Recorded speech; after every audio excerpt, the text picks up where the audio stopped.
Gas cylinder ವಿತರಣೆ ಸ್ಥಗಿತವಾಗ್ತಾ ಇದ್ದಂತೆ ಎಲ್ಲ ಕೂಡ ಪರಿಸ್ಥಿತಿ ಯಾವ ಥರ ಅಂದರೆ ಗಂಭೀರವಾಗಿದೆ ಅಂತ ಆಹಾರ ಸಚಿವರು ಎಚ್ ಮುನಿಯಪ್ಪ ಅವರು ಹೇಳಿಕೆ ಕೊಟ್ಟಿದ್ದಾರೆ. ಹೌದು, ಈಗಾಗಲೇ ಹೋಟೆಲ್ಗಳಿಗೆ ಗ್ಯಾಸ್ ಸಿಲಿಂಡರ್ ಕೂಡ ತುಂಬಾ ಕಡಿಮೆ, ಅಂದರೆ ಮನೆ ಬಳಕೆಗೆ ಫಸ್ಟು ಆದ್ಯತೆಯನ್ನು ಕೊಡ್ತಿದ್ದಾರೆ. ಸಮಸ್ಯೆ ಇಲ್ಲ ಆದರೂ ಕೂಡ ಕಮರ್ಷಿಯಲ್ ಗ್ಯಾಸ್ ಸಿಲಿಂಡರ್ಗೆ ಏಕೆ ಸಮಸ್ಯೆ ಅಂತ ಹೋಟೆಲ್ನವರು ಕೇಳ್ತಾ ಇರುವಂಥದ್ದು. ಸೊ ಇನ್ನು ಮುಂದೆ ಇಂಥವರಿಗೆ ಗ್ಯಾಸ್ ಸಿಲಿಂಡರ್ ವಿತರಣೆ ಮಾಡಲ್ಲ ಅಂತ ಕೇಂದ್ರ ಸರ್ಕಾರ ಹೇಳಲು ಮುಂದಾಗಿದೆ. ಹಾಗಾದರೆ ಗ್ಯಾಸ್ ಸಿಲಿಂಡರ್ ಅಂದರೆ ಇದ್ದವರಿಗೆ ಇನ್ನು ಮುಂದೆ ಹೊಸ ರೂಲ್ಸ್ ಅಂತಲೇ ಹೇಳ್ಬೋದು. ಇನ್ನು ಗ್ಯಾಸ್ ಸಿಲಿಂಡರ್ ಬುಕ್ ಮಾಡೋ ಮುಂಚೆ ಈ ವಿಡಿಯೋನ ಪೂರ್ತಿಯಾಗಿ ನೋಡಿ, ಏಕೆಂದರೆ ವೀಕ್ಷಕರೇ ಇಂಪಾರ್ಟೆಂಟ್ ಮಾಹಿತಿ ಕೂಡ ನಿಮಗೆ ಬಂದಿದೆ. ಇನ್ನು ಗೃಹಲಕ್ಷ್ಮಿಯರಿಗೆ ಕೂಡ ಒಂದು ದೊಡ್ಡ ಸಿಹಿ ಸುದ್ದಿ ಅಂತಲೇ ಹೇಳ್ಬೋದು. ಸದ್ಯಕ್ಕೆ ಎಲ್ಲರ ಅಕೌಂಟ್ಗೂ ಕೂಡ ಹಣ ಜಮಾ ಆಗ್ತಾ ಇದೆ. ವೀಕ್ಷಕರೇ, ಬಾಕಿ ಇರುವಂತಕ್ಕಂಥ 6,000 ರೂಪಾಯಿ ಹಣ ಮಾತ್ರ ಬಗ್ಗೆ ಒಂದು ಸಿಹಿ ಸುದ್ದಿ ಬಂದಿದೆ ವೀಕ್ಷಕರೇ. ಮತ್ತು ಗೃಹಲಕ್ಷ್ಮಿಯರಿಗೆ ಒಂದು ದೊಡ್ಡ ನ್ಯೂಸ್ ಇದೆ ಅಂತಲೇ ಹೇಳ್ಬೋದು. ಅದನ್ನು ಕೂಡ ಈ ವಿಡಿಯೋದಲ್ಲಿ ಮಾಹಿತಿ ಕೊಟ್ಟಿದ್ದೇನೆ. ವಿಡಿಯೋ ದಯವಿಟ್ಟು ಪೂರ್ತಿಯಾಗಿ ನೋಡಿ. ದೊಡ್ಡ ಬ್ರೇಕಿಂಗ್ ನ್ಯೂಸ್ ಮತ್ತೊಂದು ಬರ್ತಾ ಇದೆ ವೀಕ್ಷಕರೇ. ಬಂಗಾರ ಬೆಳ್ಳಿ ದರ ಭಾರೀ ಇಳಿಕೆಯಾಗಿದೆ. ಹೌದು, ಮತ್ತೆ ರಾತ್ರೋರಾತ್ರಿ ಕುಸಿತವಾಯಿತು ಬಂಗಾರ ಮತ್ತು ಬೆಳ್ಳಿ ಬೆಲೆ ವೀಕ್ಷಕರೇ. ಹಾಗಾದರೆ ಇವತ್ತು ಎಷ್ಟು ಇಳಿಕೆ ಆಗಿದೆ? ಈಗ ಬಂಗಾರ ಖರೀದಿ ಮಾಡಬೇಕಾ ಬೇಡವಾ? ಮತ್ತಷ್ಟು ಇಳಿಕೆ ಆಗುತ್ತಾ? ಬಂಗಾರ ಆಭರಣ ಪ್ರಿಯರಿಗೆ ಭರ್ಜರಿ ಅಂದರೆ ಗುಡ್ ನ್ಯೂಸ್ ಅಂತಲೇ ಹೇಳ್ಬೋದು ವೀಕ್ಷಕರೇ. ಹಾಗಾದರೆ ಇವತ್ತಿನ ಚಿನ್ನದ ಬೆಲೆ ಎಷ್ಟಿರ್ಬೋದು ಹಾಗಾದರೆ ನೋಡೋಣ ಬನ್ನಿ. ಈಗ ಗ್ಯಾಸ್ ಸಿಲಿಂಡರ್ ಮಿತವಾಗಿ ಬಳಸಬೇಕು ಅಂತ ಸರ್ಕಾರ ಹೇಳಿದೆ. ಹೀಗಾಗಿ ಜನರು ಅಂದರೆ ಇಂಡಕ್ಷನ್ ಸ್ಟವ್ ಗತಿ ಅಂತಾನು ಕೂಡ ಹೇಳಲಾಗ್ತಾ ಇದೆ. ನೀವು ಕೂಡ ಗ್ಯಾಸ್ ಸಿಲಿಂಡರ್ನ ಮಿತವಾಗಿ ಬಳಸಬೇಕು ಅಂತ ಸರ್ಕಾರ ಹೇಳಿದೆ. ಹೀಗಾಗಿ ಜನರು ಇಂಡಕ್ಷನ್ ಸ್ಟವನ್ನು ಬಳಕೆ ಮಾಡ್ತಾ ಇದ್ದಾರೆ. ಯುದ್ಧ ಕಂಟಿನ್ಯೂ ಆದರೆ ಇಂಡಕ್ಷನ್ ಸ್ಟವ್ವೇ ಗತಿ ಅಂತಾನು ಕೂಡ ಹೇಳಲಾಗ್ತಿದೆ. ಹೀಗಾಗಿ ಬೆಸ್ಟ್ ಕ್ವಾಲಿಟಿ ಇರೋ ಇಂಡಕ್ಷನ್ ಸ್ಟವ್ಗಳನ್ನು ನಾವು ನಿಮಗೆ ಅಂದರೆ ಡಿಸೈನ್ ಲಿಂಕನ್ನು ಕೂಡ ನಾವು ಕೊಟ್ಟಿರ್ತೀವಿ. ಸೊ ಲಿಂಕನ್ನು ಕೂಡ ನೀವು ಹೋಗಿ ಕಾಣ್ಬೋದು, ಓಕೆನಾ. ನೆಕ್ಸ್ಟ್ ಅದರ ಬೆಲೆ ಕೂಡ ನಿಮಗೆ ಜಾಸ್ತಿ ಆಗ್ತಾ ಹೋಗ್ಬೋದು, ಚಾನ್ಸಸ್ ಕೂಡ ತುಂಬಾ ಇದೆ ಅಂತಲೇ ಹೇಳ್ಬೋದು, ಓಕೆನಾ. ನೆಕ್ಸ್ಟು ಯಾವ ಜಿಲ್ಲೆಗೆ ಭಾರೀ ಮಳೆ ಬೀಳಲಿದೆ ಮುಂದಿನ 3-4 ದಿನಗಳ ಬಾರಿ ಅಂದರೆ ಏನು ಮಳೆ ಹವಾಮಾನ ಇಲಾಖೆಯಿಂದ ಬಂದಿರೋಂತಹ ಮಾಹಿತಿ ವೀಕ್ಷಕರೇ. ಹಾಗಾದರೆ ನಿಮ್ಮ ಜಿಲ್ಲೆಯಲ್ಲೂ ಕೂಡ ಮಳೆ ಬಂದಿದೆಯಾ? ನಿಮ್ಮ ಊರಲ್ಲೂ ಕೂಡ ಮಳೆ ಬರ್ತಾ ಇದೆಯಾ? ನಿಮ್ಮ ಊರಿನ ಹೆಸರನ್ನು ಬೇಗನೆ ಕಮೆಂಟ್ ಮಾಡಿ. ಯಾವ ಜಿಲ್ಲೆಗಳಿಗೆ ಅಲರ್ಟ್ ಕೊಡಲಾಗಿದೆ ಅದನ್ನು ಕೂಡ ಹೇಳಲಿದ್ದೇವೆ.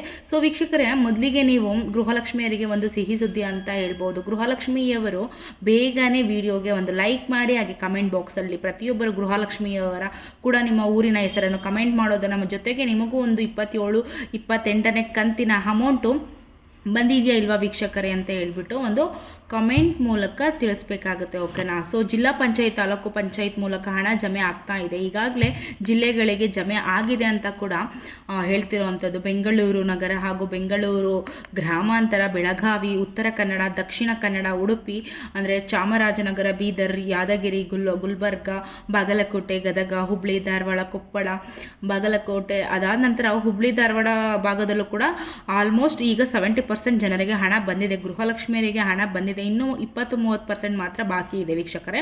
ಇನ್ನು ಬೆಂಗಳೂರು, ದಾವಣಗೆರೆ, ಚಿತ್ರದುರ್ಗ, ತುಮಕೂರು, ಮಂಡ್ಯ, ಮೈಸೂರು, ರಾಮನಗರ ಭಾಗದಲ್ಲೂ ಕೂಡ ನಿಮಗೆ ಕಮೆಂಟ್ ಕೂಡ ಬಂದಿದ್ದಾವೆ. ಹಣ 27ನೇ ಕಂತು ಜಮೆ ಆಗಿದೆ ಅಂತ. ಆದರೂ ಕೂಡ ಕೆಲವೊಬ್ಬರು ಹಣ ಬಂದಿಲ್ಲ ಅಂತಲೂ ಕೂಡ ಕಮೆಂಟ್ ಮಾಡ್ತಾ ಇದ್ದಾರೆ. ಇದರ ಹಿಂದೆ ಇರೋ ಕಾರಣ ಏನಪ್ಪ ಅಂದರೆ ತಾಂತ್ರಿಕ ದೋಷ ಅಂತಲೇ ಹೇಳ್ಬೋದು ವೀಕ್ಷಕರೇ. ಕೆಲವೊಮ್ಮೆ 1,24,00,000 ಗೃಹಲಕ್ಷ್ಮಿಯರು ಇರೋದ್ರಿಂದ ಎಲ್ಲರ ಅಕೌಂಟ್ಗೂ ಕೂಡ ಹಣ ಏಕಕಾಲದಲ್ಲಿ ಬರೋದಿಲ್ಲ. ಕೆಲವೊಂದು ಅಕೌಂಟ್ ಲೇಟಾಗಿ ಹಣ ಬರುತ್ತೆ. ಹೀಗಾಗಿ ಜನರು ಕೂಡ ಚಿಂತೆ ಮಾಡಬಾರ್ದು. ಇನ್ನು 2 ದಿನಗಳಲ್ಲಿ ಎಲ್ಲರ ಅಕೌಂಟ್ಗೂ ಕೂಡ ಹಣ ಕ್ಲಿಯರ್ ಆಗುತ್ತೆ. ನೆಕ್ಸ್ಟ್ ಈಗ 28ನೇ ಕಂತು ಹಣ ಬಿಡುಗಡೆ ಕ್ಷಣಗಣನೆ ಅಂತಲೇ ಹೇಳ್ಬೋದು ವೀಕ್ಷಕರೇ. ಹೌದು, ಇದೇ ವಾರದಲ್ಲಿ 28ನೇ ಕಂತು ಕೂಡ ಬಿಡುಗಡೆ ಆಗುತ್ತೆ. ಯುಗಾದಿ ಹಬ್ಬ ಮುಗಿತಾ ಇದ್ದಂತೆ ಎಲ್ಲರ ಅಕೌಂಟ್ಗೂ ಮತ್ತೊಮ್ಮೆ 28ನೇ ಕಂತು ಹಣ ಕೂಡ ಜಮಾ ಆಗುವ ಪ್ರಕ್ರಿಯೆ ಶುರುವಾಗಿದೆ ಅಂತಲೇ ಹೇಳಲಾಗಿದೆ. ಹಾಗಾದರೆ ಮುಂದಿನ ಬರೋ 3 ದಿನಗಳಲ್ಲಿ ಯಾವಾಗ ಹಣ ಜಮೆ ಆಗುತ್ತೆ? ಈಗಾಗಲೇ ಬಜೆಟ್ನಲ್ಲಿ ಹೇಳಿರುವಂಥದ್ದು ಅನೌನ್ಸ್ ಮಾಡಿದ್ದಾರೆ. ಅಂದರೆ 28,608 ಕೋಟಿ ರೂಪಾಯಿ ಹಣವನ್ನು ಗೃಹಲಕ್ಷ್ಮಿ ಯೋಜನೆಗೆ ಮೀಸಲಿಟ್ಟಿದ್ದಾರೆ ಮುಖ್ಯಮಂತ್ರಿ ಸಿದ್ದರಾಮಯ್ಯನವರು. ಹೀಗಾಗಿ ಈ ಒಂದು ಯೋಜನೆಯ ಅಂದರೆ ಪ್ರತಿ ತಿಂಗಳು ಕಂತು ಹಣ ಕ್ಲಿಯರ್ ಆಗಬೇಕು ಅಂತ ಈಗಾಗಲೇ ಸರ್ಕಾರದಿಂದಲೇ ಅಂದರೆ ಸಿಂಹಪಾಲು ವಿತರಣೆ ಕೊಡಲಾಗಿದೆ. ಇನ್ನು ಮುಂದೆ ಪ್ರತಿ ತಿಂಗಳು 2,000 ರೂಪಾಯಿ ಗೃಹಲಕ್ಷ್ಮಿಯರಿಗೆ ಸಲೀಸಾಗಿ ಈಸಿಯಾಗಿ ಬರುತ್ತೆ. ಯಾವುದೇ ಅಡಚಣೆ ಕೂಡ ಇರೋದಿಲ್ಲ. ಒಮ್ಮೆ ಬಾರಿ ನಿಮ್ಮ ಅಕೌಂಟ್ಗೆ 27ನೇ ಕಂತು ಬಂದಿದೆ ಇಲ್ಲ ಅಂತ ಚೆಕ್ ಮಾಡಿಕೊಳ್ಳಿ. ಬಂದಿದ್ರೆ ಎಸ್ ಅಂತ ಕಮೆಂಟ್ ಮಾಡಿ, ಬಂದಿಲ್ಲ ಅಂತಂದರೆ ನೋ ಅಂತ ಕಮೆಂಟ್ ಮಾಡಿ. ವೀಕ್ಷಕರಿಗೆ ಪೂರ್ತಿಯಾಗಿ ನೋಡಿ, ಇದು ತುಂಬ ಇನ್ಫಾರ್ಮೇಷನ್ ನಿಮಗೆ ಕೊಡೋದು ಬಾಕಿ ಇದೆ. ಸೊ ಇನ್ನು ಮೃತಪಟ್ಟವರ ಅಕೌಂಟ್ಗೂ ಕೂಡ ನಿಮಗೆ ಹೇಳಿರೋ ಪ್ರಕಾರ ಅವರ ಅಕೌಂಟ್ಗೂ ಕೂಡ ಹಣ ಹೋಗಿದೆ, ಅದನ್ನು ವಾಪಸ್ ತೆಗೆದುಕೊಳ್ಳಲಾಗುತ್ತೆ ಅಂತ ಹೇಳಲಾಗಿದೆ. ಒಂದು ವೇಳೆ ಯಾರಾದರೂ ಗೃಹಲಕ್ಷ್ಮಿಯವರು ಯೋಜನೆ ಅಂದರೆ ಚಾಯಿನ್ ಆದ ಬಳಿಕ ಮೃತಪಟ್ಟಿದ್ದರೆ ಕೂಡಲೇ ಸೇವಾ ಸಿಂಧು ಪೋರ್ಟ್ನಲ್ಲಿ ಅದನ್ನು ಅಪ್ಲೋಡ್ ಮಾಡಬೇಕು. ಆದರೆ ಮೃತಪಟ್ಟ ಡೀಟೇಲ್ಸನ್ನು ಹಾಕಬೇಕು. ಆದರೆ ಇಲ್ಲಿ ಏನಾಗ್ತಿದೆ ಅಂತಂದರೆ ಅಲ್ಲಿ ಡೀಟೇಲ್ಸನ್ನು ಹಾಕಬೇಕು ಅಂತ ಈಗಾಗಲೇ ಗ್ಯಾರಂಟಿ ಅಂದರೆ ಅನುಷ್ಠಾನ ಸಮಿತಿಯಿಂದ ಒಂದು ಅಪ್ಡೇಟ್ ಕೂಡ ಇಲ್ಲಿ ಬಂದಿರುವಂಥದ್ದು ವೀಕ್ಷಕರೇ. ಇನ್ನು ಗ್ಯಾಸ್ ಸಿಲಿಂಡರ್ ಅಂದರೆ ನಿಮಗೆಲ್ಲ ಗೊತ್ತೇ ಇದೆ, ಆಹಾರ ಸಚಿವರು KH ಮುನಿಯಪ್ಪ ಅವರು ಇದು ಗ್ಯಾಸ್ ಸಪ್ಲೈ ಖಂಡಿತವಾಗಿದ್ದು ಇದು ಒಂದು ಗಂಭೀರ ಪರಿಸ್ಥಿತಿ ಅಂತ ಒಂದು ಹೇಳಿಕೆಯನ್ನು ಕೊಟ್ಟಿದ್ದಾರೆ. ಕರ್ನಾಟಕದಲ್ಲಿ ಈಗ ಗ್ಯಾಸ್ ಸಿಲಿಂಡರ್ ಅದರಲ್ಲೂ ಅಂದರೆ ಕಮರ್ಷಿಯಲ್ ಗ್ಯಾಸ್ ಸಿಲಿಂಡರ್ ಬಗ್ಗೆ ಗಂಭೀರ ಪರಿಸ್ಥಿತಿ ಅಂತಲೂ ಕೂಡ ಇಲ್ಲಿ ಹೇಳಿದ್ದಾರೆ. ಎಂದಕ್ಕೆ ಅಂತಂದರೆ ಅವ್ರಿಗೆ ರೆಸ್ಟೋರೆಂಟ್ಗಳಿಗೆ ಅಂದರೆ ಏನಿದೆ ಹೋಟೆಲ್ಗಳಿಗೆ ಸಮಾರಂಭಗಳಿಗೆ ಗ್ಯಾಸ್ ಸಿಲಿಂಡರ್ ಬೇಕೇ ಬೇಕು. ಗ್ಯಾಸ್ ಸಿಲಿಂಡರ್ ಇಲ್ಲ ಅಂದರೆ ಹೋಟೆಲ್ ರೆಸ್ಟೋರೆಂಟ್ಗಳು ಬಂದಾಗುತ್ತೆ, ಮದುವೆ ಸಮಾರಂಭಗಳು ಬಂದಾಗ್ತವೆ, ಎಲ್ಲ ಶುಭ ಕಾರ್ಯಗಳು ಕೂಡ ಬಂದಾಗ್ತವೆ. ಕರ್ನಾಟಕದಲ್ಲಿ ಹೋಟೆಲ್ ಉದ್ಯಮ ಈಗಾಗಲೇ 100 ಕೋಟಿ ನಷ್ಟವಾಗಿದೆ ಅಂತಲೂ ಕೂಡ ಹೇಳಲಾಗಿದೆ ವೀಕ್ಷಕರೇ. ಆದರೂ ಕೂಡ ಹೋಟೆಲ್ಗಳಿಗೆ ಗ್ಯಾಸ್ ಸಿಲಿಂಡರ್ ವಿತರಣೆ ಮಾಡ್ತೀವಿ ಅಂತ ಕೊನೆಗೂ ಕೂಡ ಹೇಳಿದ್ದಾರೆ. ಆದರೆ ಕರ್ನಾಟಕದಲ್ಲಿ ಪ್ರತಿದಿನ ಅಂದರೆ 40,000 ಗ್ಯಾಸ್ ಸಿಲಿಂಡರ್ಗಳು ಬೇಕು. ಆದರೆ ಕೇಂದ್ರ ಸರ್ಕಾರ ಕೇವಲ 1000 ಗ್ಯಾಸ್ ಸಿಲಿಂಡರ್ ವಿತರಣೆ ಮಾಡ್ತಾ ಇದೆ. ಅಂದರೆ ಮನೆಗೆ ಬಳಸೋ ಬಳಕೆ ಸಿಲಿಂಡರ್ದು ಏನು ಕೂಡ ತೊಂದರೆ ಆಗಬಾರ್ದು ಅಂತೇಳಿ ಕ್ಲಿಯರ್ ಆಗಿದೆ. ಆದರೆ ಸಮಸ್ಯೆ ಇರೋದೇ ಈಗ ಕಮರ್ಷಿಯಲ್ ಗ್ಯಾಸ್ ಅವ್ರಿಗೆ, ಓಕೆನಾ. ಸಿಲಿಂಡರ್ ಸಮಸ್ಯೆ ಇನ್ನೂ ಕೂಡ ನಿಂತಿಲ್ಲ, ಗಂಭೀರ ಪರಿಸ್ಥಿತಿ ಇದೆ. ಆತರು ಕೂಡ ಒಂದು ಹೇಳಿಕೆಯನ್ನು ಕೊಟ್ಟಿದ್ದಾರೆ ವೀಕ್ಷಕರೇ. ಅಷ್ಟು ಮಾತ್ರವಲ್ಲದೆ ಮುಂದಿನ ಬರೋ ದಿನಗಳಲ್ಲಿ ಯುದ್ಧ ಮತ್ತಷ್ಟು ತೀವ್ರವಾದರೆ ಏನಾದರೂ ಗ್ಯಾಸ್ ಸಿಲಿಂಡರ್ ಏನಾದರೂ ಭಾರತಕ್ಕೆ ಬರಲಿಲ್ಲ ಅಂದರೆ ಅನಿಲ ಬರಲಿಲ್ಲ ಅಂದರೆ ಪರಿಸ್ಥಿತಿ ಮತ್ತಷ್ಟು ಗಂಭೀರವಾಗಬಹುದು ಅಂತ ಒಂದು ಹೇಳಿಕೆಯನ್ನು ಕೊಟ್ಟಿದ್ದಾರೆ. ಇದರ ಬೆನ್ನಲ್ಲೇ ಎಲ್ಲರೂ ಕೂಡ ಗ್ಯಾಸ್ಗಳನ್ನು ಮಿತವಾಗಿ ಬಳಸಬೇಕು, ಆದರೆ ಕಡಿಮೆ ಪ್ರಮಾಣದಲ್ಲಿ ಬಳಸಬೇಕು ಅಂತ ಒಂದು ಸಲಹೆ ಕೂಡ ಇಲ್ಲಿ ಕೊಡಲಾಗಿದೆ. ಹೌದು ವೀಕ್ಷಕರೇ, ಇನ್ನೂ 1 ವಾರಗಳವರೆಗೂ ಹೋಟೆಲ್ಗಳಿಗೆ ಸಿಗೋದಿಲ್ಲ ಸಿಲಿಂಡರ್. ಆಸ್ಪತ್ರೆ, ಶೈಕ್ಷಣಿಕ ಸಂಸ್ಥೆ ಅಂದರೆ ಇಂಥ ಕ್ಯಾಂಟೀನ್ಗಳಿಲ್ಲ ಸಮಸ್ಯೆಗೆ ಆತನು ಕೂಡ ಹೇಳಲಾಗಿದೆ. ಅಂದರೆ ಆಸ್ಪತ್ರೆಗಳಿಗೆ ಅತ್ಯಗತ್ಯ ಒಂದು ಅವಶ್ಯಕತೆ ಇರುವ ಒಂದು ಸ್ಥಳಗಳಲ್ಲಿ ಮಾತ್ರ ಕಮರ್ಷಿಯಲ್ ಗ್ಯಾಸ್ ಸಿಲಿಂಡರ್ ವಿತರಣೆ ಮಾಡ್ತಾ ಇದ್ದಾರೆ. ಹೋಟೆಲ್ ಉದ್ಯಮಕ್ಕೆ 1000 ಅಂದರೆ ಸಿಲಿಂಡರ್ಗಳನ್ನ ವಿತರಣೆ ಮಾಡಲಿದ್ದಾರೆ. ಆದರೆ 30,000 ರಿಂದ 40,000 ಬೇಡಿಕೆ ಇದೆ.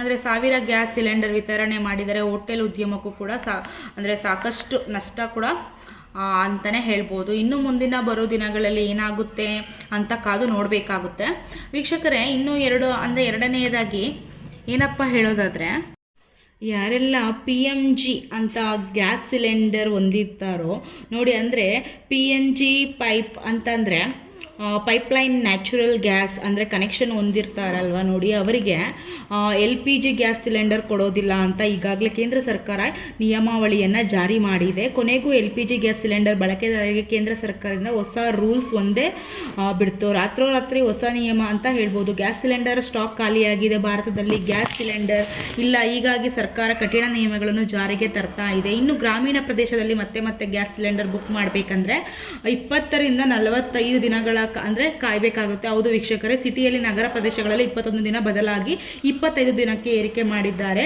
ಆದರೆ ಗ್ರಾಮೀಣ ಪ್ರದೇಶಗಳಲ್ಲಿ 45 ದಿನಗಳಿಗೆ ಏರಿಕೆ ಮಾಡಿದ್ದಾರೆ, ಓಕೆನಾ. ಸೊ ಗ್ಯಾಸ್ ಸಿಲಿಂಡರ್ ಬಂದರೆ 45 ದಿನಗಳವರೆಗೂ ಮತ್ತೊಂದು ಗ್ಯಾಸ್ ಅವರಿಗೆ ಕೊಡುವಂತಿಲ್ಲ. 45 ದಿನಗಳ ನಂತರ ಮತ್ತೊಂದು ಗ್ಯಾಸ್ ವಿತರಣೆ ಅಂತ ಹೇಳಲಾಗಿದೆ ವೀಕ್ಷಕರೇ. ಹೀಗಾಗಿ ಈಗ ತುಂಬ ಜನರು ಗ್ಯಾಸ್ ಅಂದರೆ ಕನೆಕ್ಷನ್ ಇದ್ದವರು ಈಗ ಇಂಡಕ್ಷನ್ ಸ್ಟವ್ಗಳನ್ನು ಕೂಡ ಖರೀದಿ ಮಾಡ್ತಾ ಇದ್ದಾರೆ. ಇಂಡಕ್ಷನ್ ಸ್ಟವ್ಗಳನ್ನು ಬಳಕೆ ಮಾಡೋದ್ರಿಂದ ಇದಕ್ಕೆ ಯಾವುದೇ ರೀತಿ ಗ್ಯಾಸ್ ಬೇಕಾಗಲ್ಲ, ಇದು ಕರೆಂಟ್ ಮೇಲೆ ವರ್ಕ್ ಆಗುತ್ತೆ ಅಂತ ಹೇಳ್ಬಿಟ್ಟು ಮನೆ ಕರೆಂಟ್ ಇದು ವರ್ಕ್ ಆಗುತ್ತೆ. ಇದರ ಮೇಲೆ ಅಂದರೆ ಹಾಲು, ಚಹಾ, ಕಾಫಿ, ಊಟ, ತಿಂಡಿ ಏನು ಬೇಕಾದರೂ ಕೂಡ ಮಾಡಬಹುದು ವೀಕ್ಷಕರೇ. ಹೀಗಾಗಿ ನಿಮಗೂ ಕೂಡ ಇದೊಂದು ಬೇಕಂದರೆ ಬೇಗನೆ ಆರ್ಡರ್ ಮಾಡ್ಕೋಬೋದು, ಓಕೆನಾ. ಈಗ ಜಾಸ್ತಿ ಮಾರ್ಕೆಟ್ ಅಲ್ಲಿ ಎಲ್ಲೂ ಕೂಡ ಸಿಗ್ತಾ ಇದೆ. ಇದರಲ್ಲೂ ಕೂಡ ನಿಮಗೆ ಆನ್ಲೈನಲ್ಲೂ ಕೂಡ ಸಿಗ್ತಾ ಇದೆ. ಬೆಸ್ಟ್ ಪ್ರಾಡಕ್ಟ್ ಲಿಂಕ್ಗಳನ್ನು ನಾವು ನಿಮಗೆ ಟ್ಯಾಗ್ ಮಾಡಿದ್ದೇವೆ.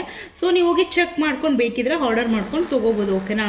ಸೊ ನೆಕ್ಸ್ಟು ನಿಮಗೆ ಕೊನೆಯದಾಗಿ ನೋಡೋದಾದರೆ ಒಂದು ಬಂಗಾರ ಮತ್ತು ಒಂದು ಬೆಳ್ಳಿ ಬಗ್ಗೆನೂ ಕೂಡ ಅಪ್ಡೇಟ್ ಬಂದಿದೆ. ಬಂಗಾರ ಬೆಳ್ಳಿ ಬೆಲೆ ಭಾರಿ ಒಂದು ಇಳಿಕೆನ ಕಂಡಿದೆ.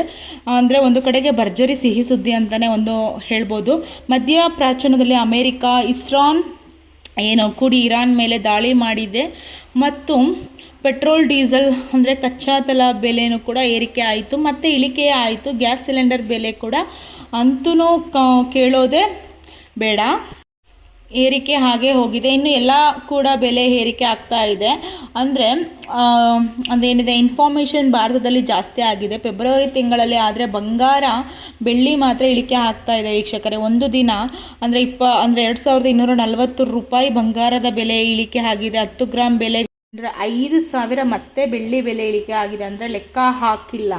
ಅಂದರೆ 59,000 ಅಂದರೆ ಏನಿದೆ ನಿಮಗೆ ರೂಪದ ಇದ್ದದ್ದು ಬಂಗಾರ ಇವತ್ತು 1,57,000 ರೂಪಾಯಿಗೆ ಬಂದಿದೆ. ಹಾಗಾದರೆ ಇದು ಒಂದು ಕಡೆಗೆ ಗುಡ್ ನ್ಯೂಸ್ ಅಂತಲೇ ಹೇಳ್ಬೋದು. ಎಲ್ಲ ಬಂಗಾರ ಪ್ರಿಯರಿಗೆ ಕೂಡ ಕೊನೆಗೂ ಬಂಗಾರ ಇಳಿಮುಖದಲ್ಲಿ ಅಂದರೆ ಇದೆ. ಇವತ್ತಿನ ಬೆಲೆ 1,57,420 ರೂಪಾಯಿ ಆಗಿದೆ.